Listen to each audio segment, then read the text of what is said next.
Good morning and good afternoon to everybody who's joining us today. I can see the attendees are starting to file in. We're going to give everybody about another 1 to 2 minutes and then we'll go ahead and get started. Appreciate it.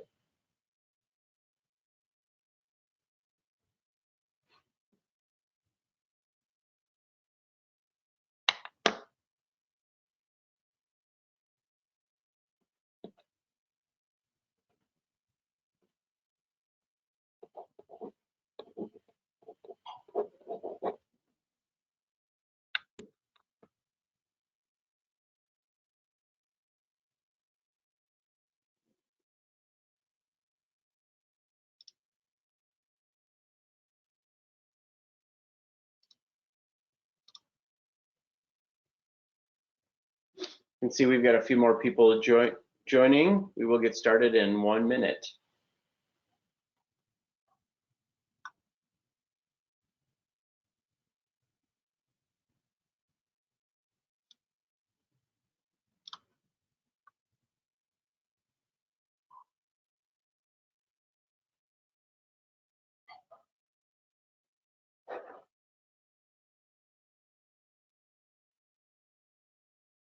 All right, looks like we've got a number of folks that have filed in. I vote that we go ahead and get started.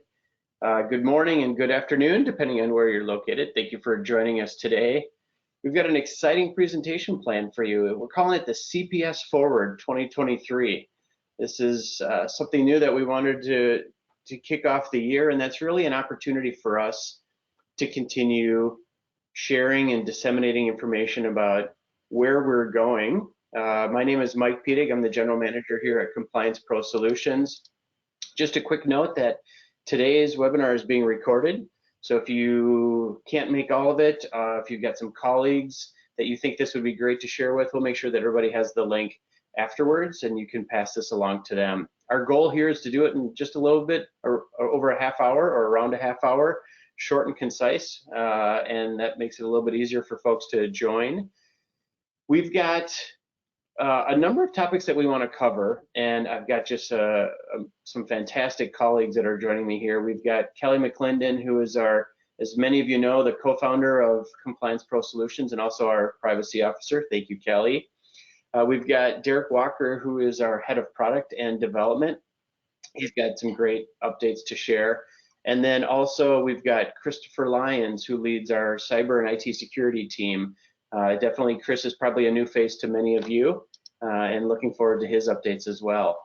We'll start with a brief recap of 2022, and then really get into the bulk of it, which is where are we going in 2023, and what product enhancements are planned. We've got some new modules, and I don't want to steal all of Derek's thunder, so I'm just going to hit pause right there, but we'll certainly talk about a number of updates along the way.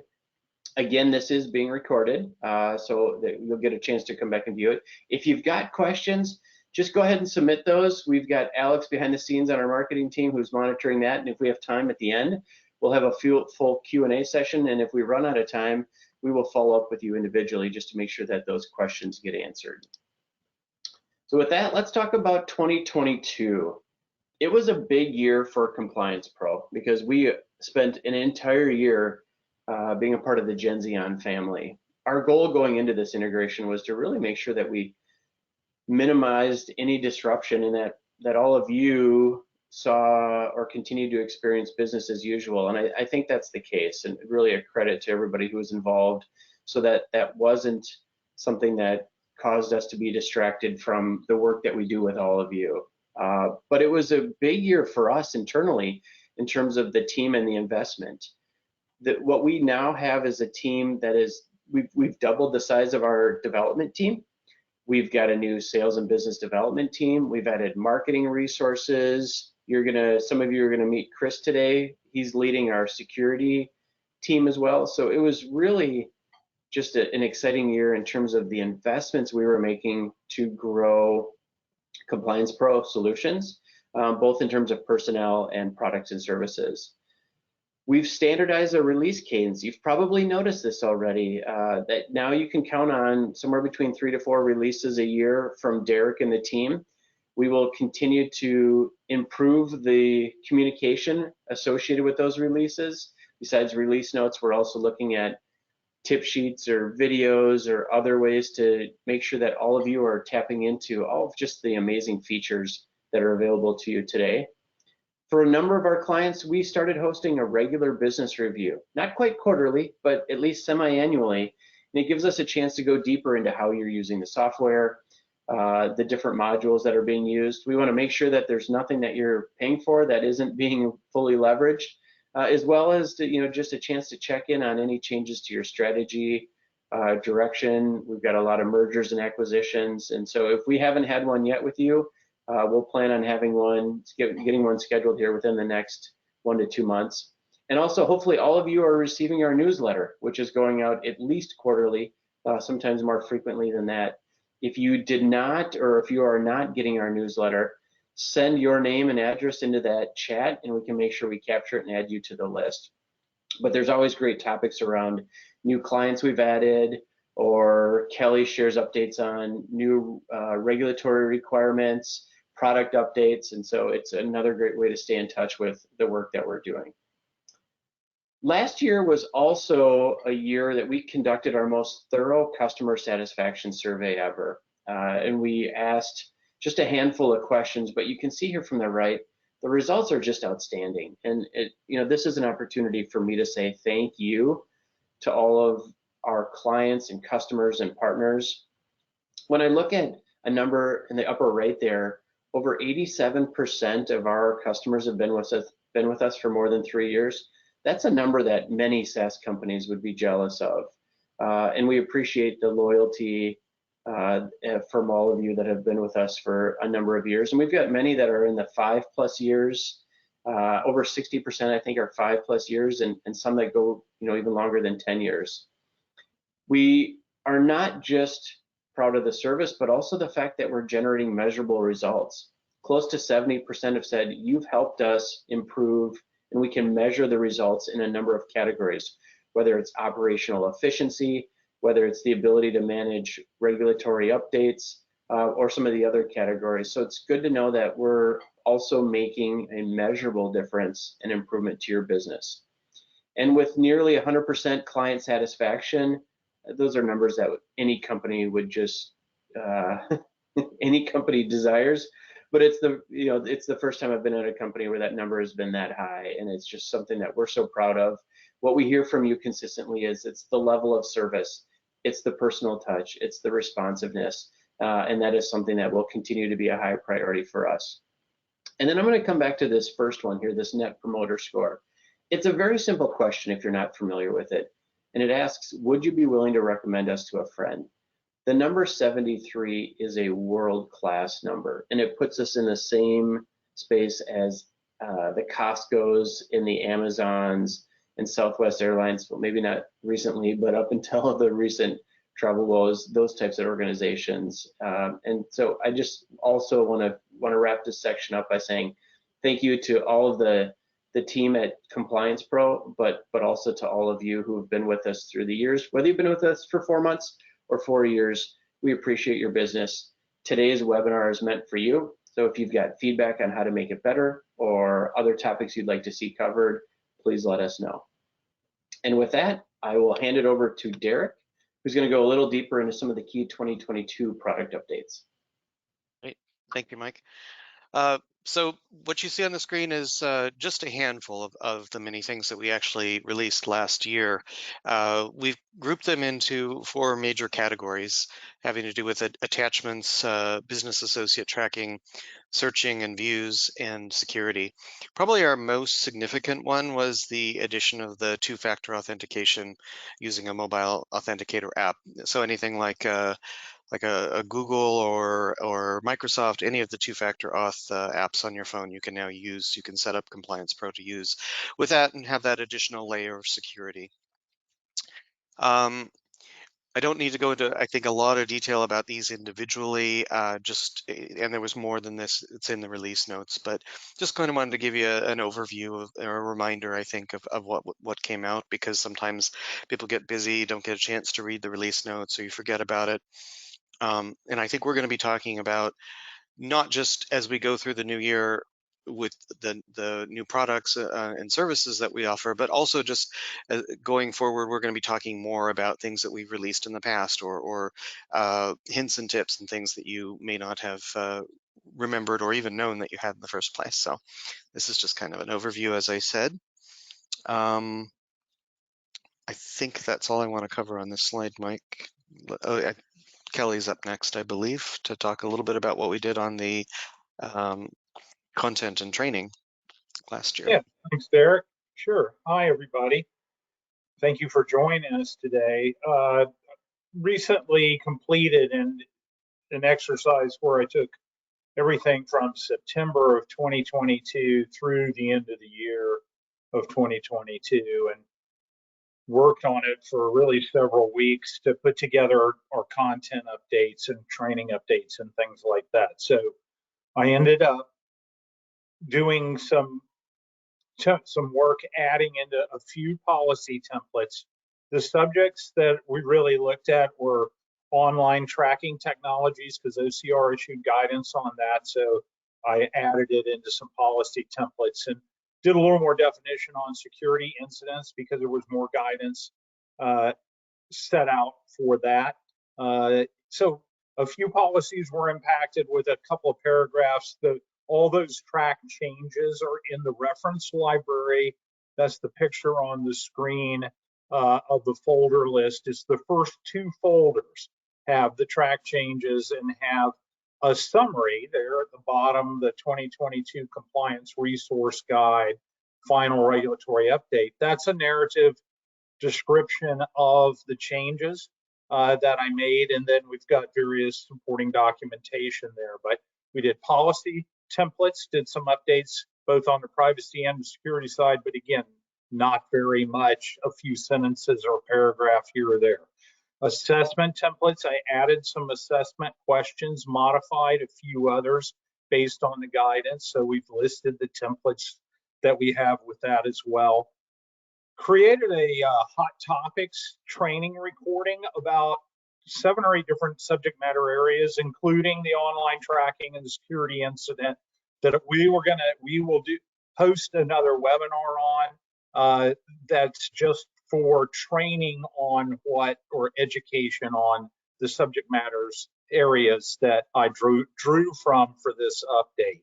So we are yet to announce the date for that, but it won't be very far out. I've already built the slides. It's just more a matter now of scheduling and doing performance. So that'll educate you on these different subject matter areas, things like the 42 CFR Part 2 proposed rules. They're not anything that we've changed content on, but I could talk to it. And all of that, again, changes are detailed in the reference library. I may record a short overview of all of this. I'll put it also in the reference library.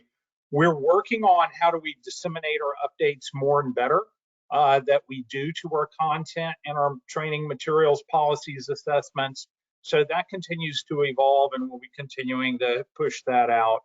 And that's it. Otherwise, again, we will schedule the Hot Topics webinar to bring you up to speed on the most recent 8 areas of regulatory change that I'm looking at. Now, what do we think is going to happen in the next cycle? I'm afraid that we're going to end up with a large HIPAA final rule sometimes in the March-April timeframe. Also may see the 42 CFR Part 2 final rule. Who knows what else comes? If that happens in this first quarter, beginning the second quarter, as they predicted that it might, we'll go heads down and start making changes as soon as we can. We'll keep you posted on that, but well within the 180-day implementation window, we will be finished with any changes that we would have to make. So that's what we're watching for now. And of course, anything else that drops between now and March, April timeframe, we'll pick up and get out. State breach changes, things like that. Thank you. I think that's it for me. Derek, I'm going to pass back to you. All right. Thanks, sir. All right. So I want to talk just a little bit about some planned enhancements we have for the upcoming couple of quarters, Q2 and Q3 calendar year. Kelly actually just talked a little bit about the regulatory content updates that he sees coming down the pike. That may also include some updates to the application itself, depending on how extensive the reg changes are. So we've got some space in there for making those changes if and when those come through. I have separate slides for the reporting and analytics and the UI UX refresh. The customer requested enhancements. There's actually a long laundry list of things that people have asked for, but I think one that stands out that many have asked for and we are going to be able to deliver in Q2 is the, for assessments, the ability to attach multiple attachments to a single question. Up until this point, you've been limited to have just one attachment per question, and now that as of this next release, you'll be able to do multiples, which is a big improvement, I think. Let's talk a little bit about the reporting and analytics, though. Mike, if you would move it forward. There we go. Thank you. All right. So we are integrating with Power BI. It should be fairly tightly integrated with the application itself. So you're not going to have a separate login or a separate thing that you need to do.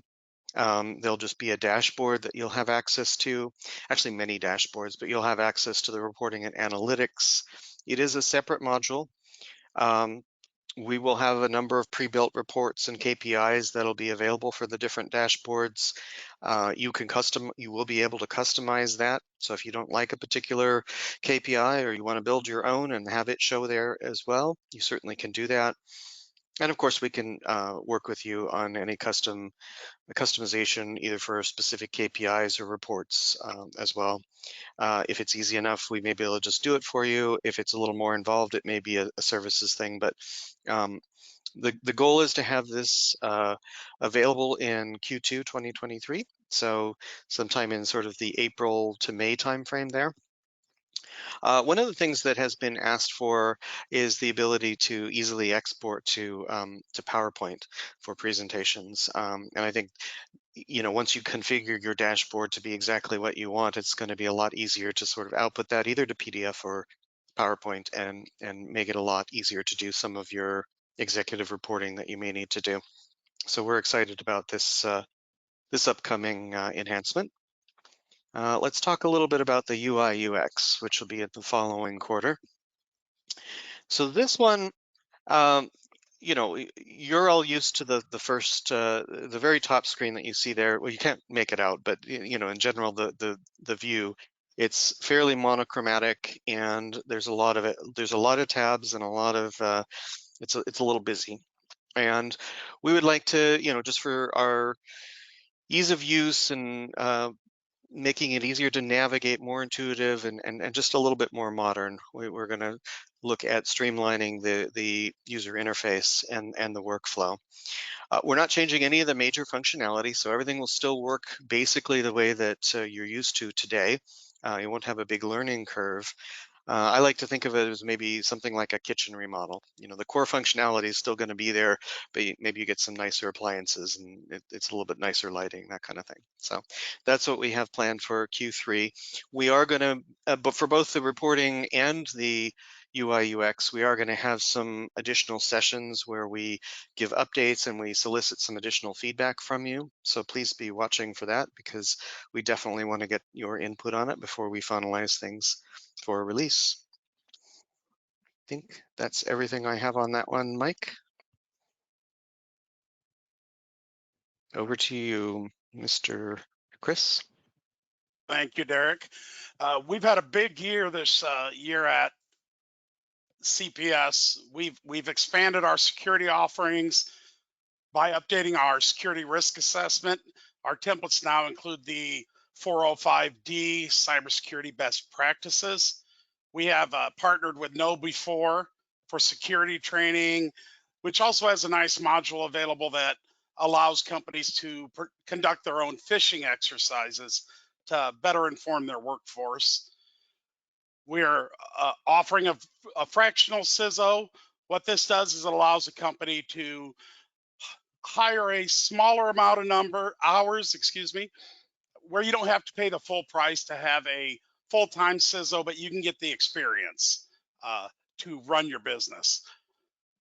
We have recently partnered with another company to offer pen testing and vulnerability scanning. This is a big part of cybersecurity presence for companies. So we partnered with a company that allow internal pen testing. We can do external pen testing, internal vulnerability scanning, and external also. We also can do web app testing to ensure the security of applications for companies. Additionally, there's some incident response availability and digital forensics in case a company runs into an issue where they've had an attack, a phishing attack, a ransomware attack. And we have been offering the general security consulting, which we continue to offer on various different items. We can consult on how to build out your security program.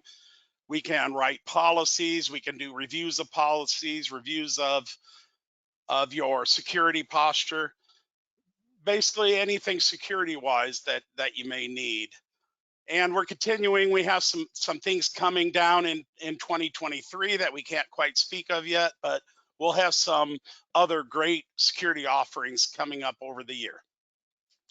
Thank you. Back to you, Mike. Thank you, Chris. Okay, we've got just a quick time check. We've got 2 more slides here, so we're gonna be right on track for that 30-minute finish mark. Wanted to let everybody know that, just to give you some advance notice, that our next customer satisfaction survey will be coming out over the next month or so. We appreciate your participation and really value the feedback that comes from that customer satisfaction survey. Looking forward to having another strong set of data that we can then share with the community as well.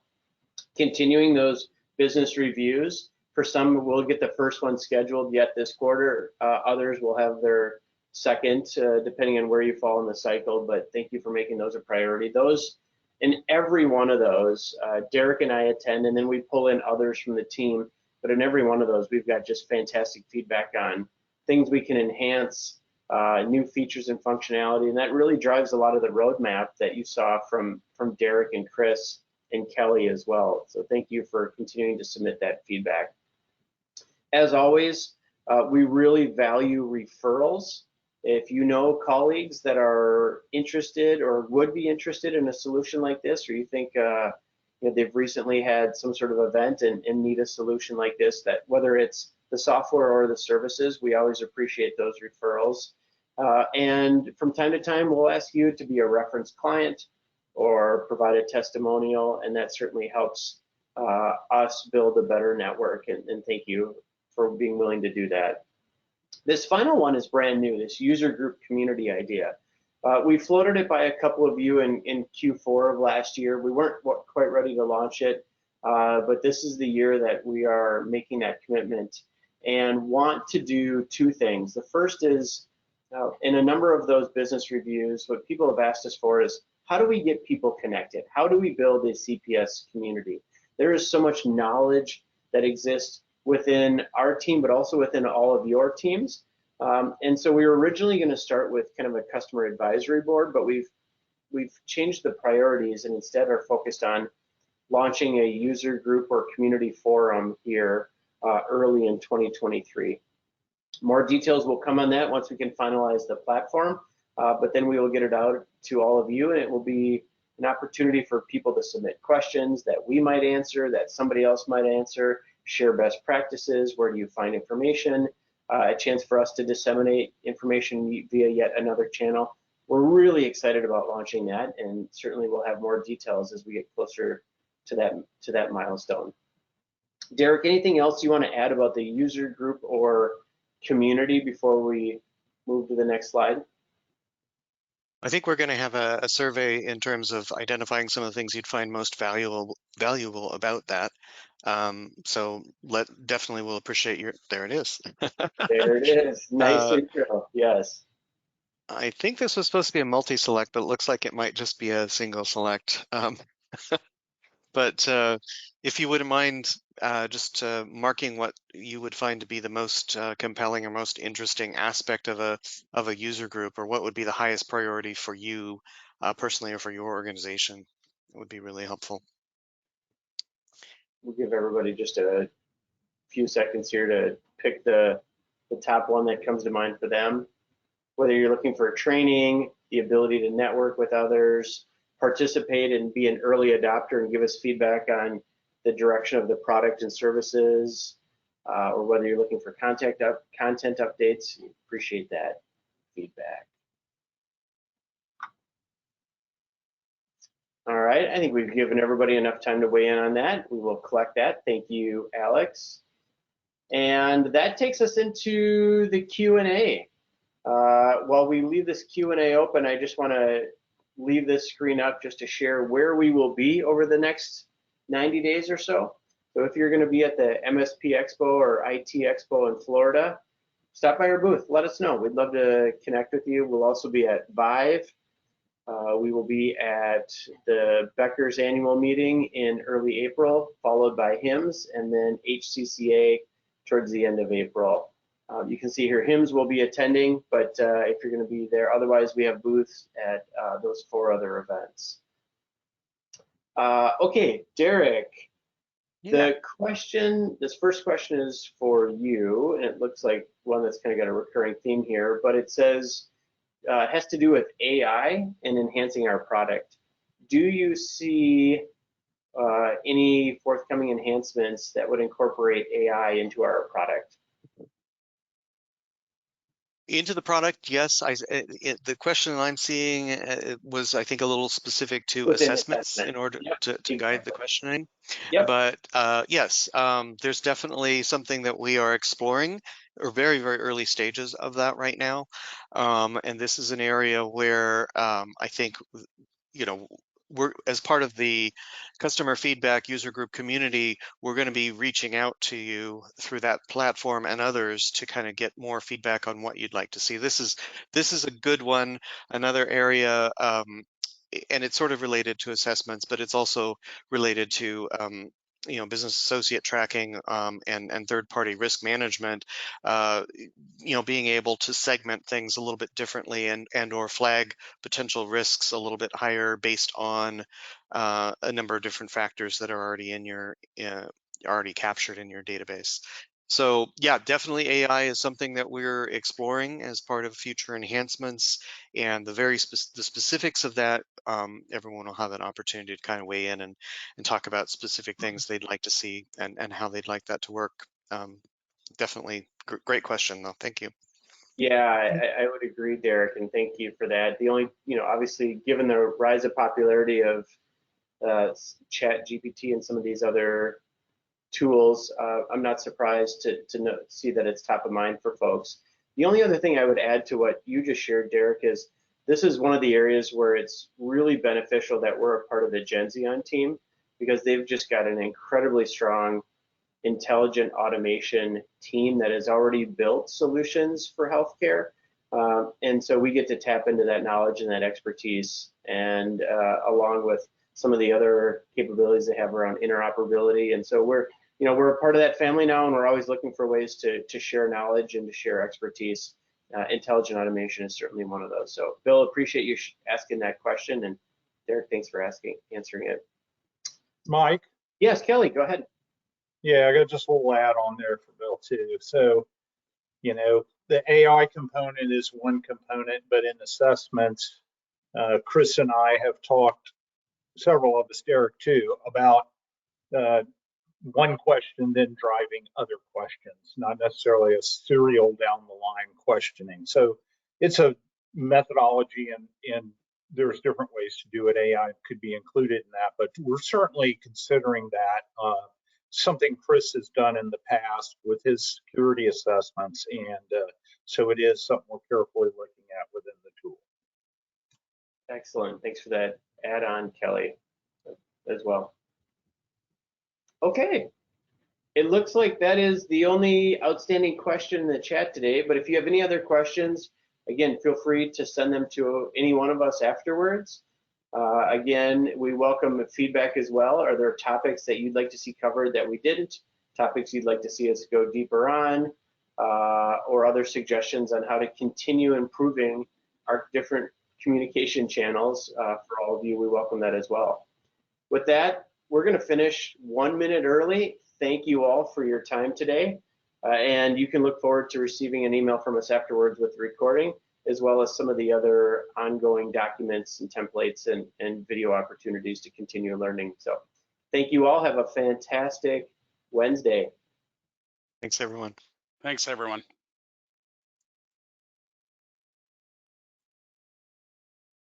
Thank you, everybody.